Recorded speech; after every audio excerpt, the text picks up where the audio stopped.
तो आज हम लोग करने वाले हैं क्लास 8 साइंस चैप्टर 5 जंतुओं में जनन। जैसे कि देख रहे हैं आप लोग, रिप्रोडक्शन इन एनिमल। ये हमारा चैप्टर का पूरा फ्रंट पेज है, सेकंड पेज है, देख सकते हैं। ये सारा टॉपिक्स है। उसके बाद जो है सो आखिरी में आ जाइए तो आपको मिल जाएगा क्वेश्चन एंड आंसर। तो हम लोग इस पर आते हैं। तो सबसे पहला क्वेश्चन देख रहे हैं कि सही विकल्प का चयन कीजिए। तो यहाँ बताया जा रहा है कि आंतरिक निषेचन कहाँ होता है। आप लोग बताइएगा। का है मादा के शरीर में, खा है मादा के शरीर के बाहर में, है ना, मतलब बाहर, और घा है नर के शरीर में, और घा है नर के शरीर से बाहर। तो कहाँ हो जाएगा? मादा के शरीर में, है ना। क्वेश्चन नंबर फर्स्ट का हो जाएगा आंसर। ठीक है। आइए सेकंड देखिए क्या है कि सेकंड में क्या है, हाइड्रा में जनन की विधि है। क्वेश्चन नंबर का बहुविभाजन है क्या? हाइड्रा में बहुविभाजन होता है क्या? नहीं होता है। मुकुलन होता है क्या? तो ये खा नंबर आपका आंसर हो जाएगा। ठीक है, मुकुलन। ठीक। थर्ड नंबर क्वेश्चन देखिए। तो मादा युग्मनज तथा नर युग्मनज के संयोजन की विधि को क्या कहते हैं? निषेचन। खा नंबर इसका आंसर हो जाएगा। ठीक है। चौथा नंबर क्वेश्चन देखिए। एक युग्मनज में पाए जाने वाले केंद्रकों की संख्या होती है, कितनी होती है? का बोल रहा है कोई नहीं, खा बोल रहा है एक, गा बोल रहा है 2 और घा है 4। तो इसका आंसर क्या हो जाएगा? इसका आंसर हो जाएगा 1। ठीक है, खा नंबर ऑप्शन। 5 में आइए। एक टेडपोल जिस प्रकार द्वारा वयस्क मेंढक के रूप में विकसित होता है क्या कहलाता है? निषेचन, कायांतरण, रोपण या मुकुलन? कायांतरण के द्वारा मेंढक क्या करता है? अपना टेडपोल को विकसित करता है। ठीक है। अगला क्वेश्चन देखिए क्या है। क्वेश्चन नंबर 2 सही कथन के सामने सही का निशान लगाएं।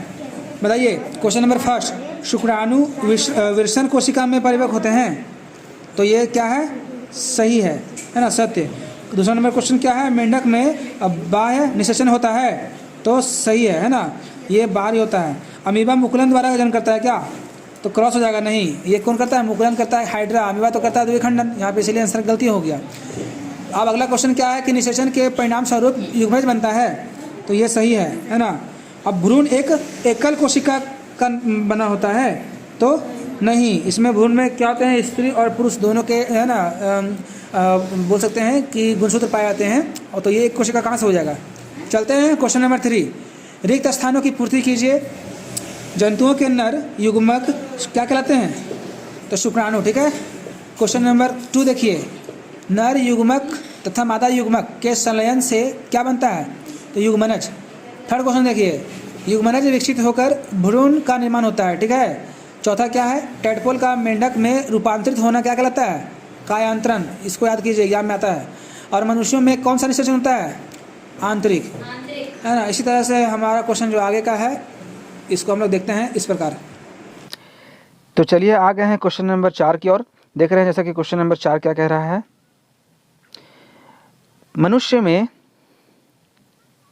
मनुष्य में शुक्राणु एवं अंडाणु के संयोजन का चित्र दर्शाते हुए वर्णन कीजिए। तो देख रहे हैं यहाँ पे मनुष्य का जो यहाँ से चित्र बनाया गया है, ये है नर, ये नर है नीचे वाला, ऊपर वाला मादा है। तो मादा का अंडाणु और नर का शुक्राणु, ये दोनों का संयोजन होकर के क्या बन गया? युग्मनज। और फिर उसके बाद जीव जो है शिशु के रूप में जन्म लेगा, है ना, शिशु का निर्माण हो गया। जैसे देख रहे हैं, यही आपका यहाँ पे क्या है? चित्र है। इस चित्र को दर्शा देना है आपको। उसके बाद इसको क्या करना है? लिखना है, वर्णन करना है। तो नीचे आएंगे थोड़ा सा और इसका आंसर पढ़ेंगे। क्या लिखा हुआ है कि निषेचन के फलस्वरूप युग्मनज का निर्माण होता है या युग्मनज विकसित होकर एक जीव का निर्माण करता है।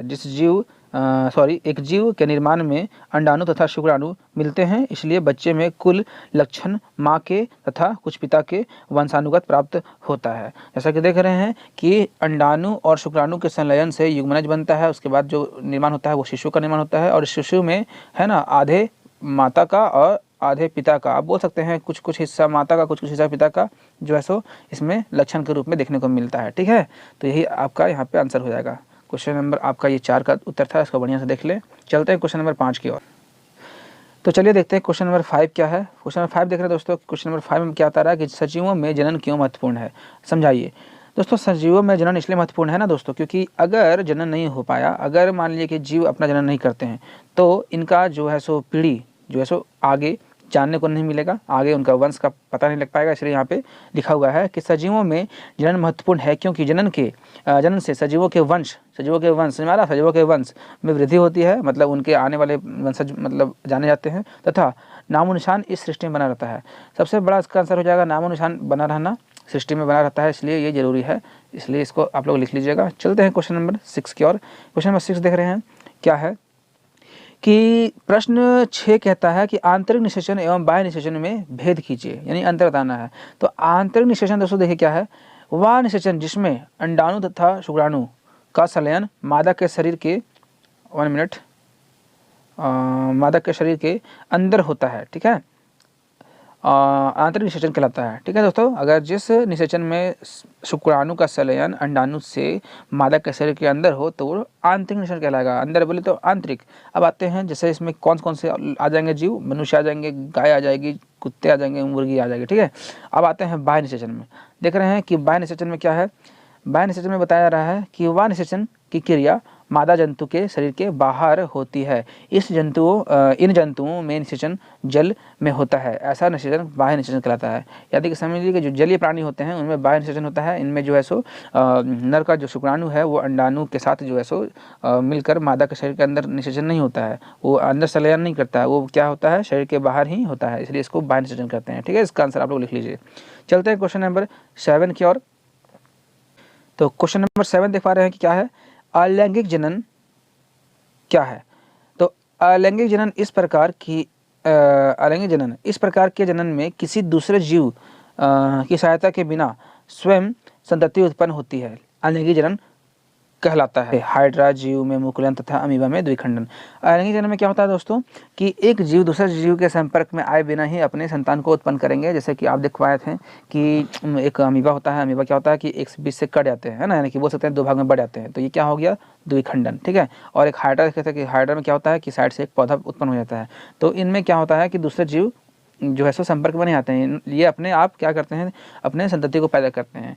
तो इस प्रकार के जो जीव होते हैं वो अलैंगिक जनन करते हैं। ठीक है, चलते हैं क्वेश्चन नंबर 7, यहाँ 2 बार दोस्तों देख लीजिए आप लोग। आते हैं क्वेश्चन नंबर 8 में। तो क्वेश्चन नंबर 8 में हम लोग आ गए दोस्तों। देखिए क्वेश्चन नंबर 8 क्या है कि जंतुओं में अलैंगिक जनन की 2 विधियां का वर्णन कीजिए। तो देखिए अभी हमने पढ़ा था कि अलैंगिक जनन क्या होता है, मुकुलन और द्विखंडन। तो देखिए मुकुलन में क्या है, 2 विधियां मुकुलन है और द्विखंडन है, इस प्रकार। ठीक है, तो जीव का अपने शरीर से टूटकर अलग हो जाना मुकुलन कहलाता है ना। और देखिए द्विखंडन क्या है, इस प्रकार के जनन में जीव विभाजित होकर 2 संतति उत्पन्न करता है, यह द्विखंडन कहलाता है। ठीक है दोस्तों, क्वेश्चन नंबर 8 का आप ये आंसर को कर लीजिए। चलते हैं क्वेश्चन नंबर 9 की ओर। तो क्वेश्चन नंबर 9 में आते हैं दोस्तों। देखिए क्या है क्वेश्चन नंबर 9, माता के गर्भ के भीतर शिशु के विकास का संक्षिप्त वर्णन कीजिए। जैसे देखिए माँ के गर्भ में शिशु का निर्माण कैसे होता है उसको हम लोग को लिखना है। जैसे देख रहे हैं क्या बताया रहा है कि गर्भाशय में भ्रूण का निरंतर विकास होता है। धीरे धीरे विभिन्न शारीरिक अंग, हाथ, पैर, सिर, आंखें इत्यादि विकसित होती जाती है। ठीक है, और आगे देख पा रहे हैं क्या लिख रहा है, भ्रूण की वह अवस्था जिसमें सभी शारीरिक भाग की पहचान हो सके गर्भ कहलाता है। जब गर्भ का विकास पूर्ण हो जाता है तो यह नवजात शिशु को जन्म होता है। ठीक है, इसको आप लोग आंसर कर लीजिएगा। आइए अब क्वेश्चन नंबर 10 करते हैं दोस्तों। चलिए करते हैं क्वेश्चन नंबर 10 को।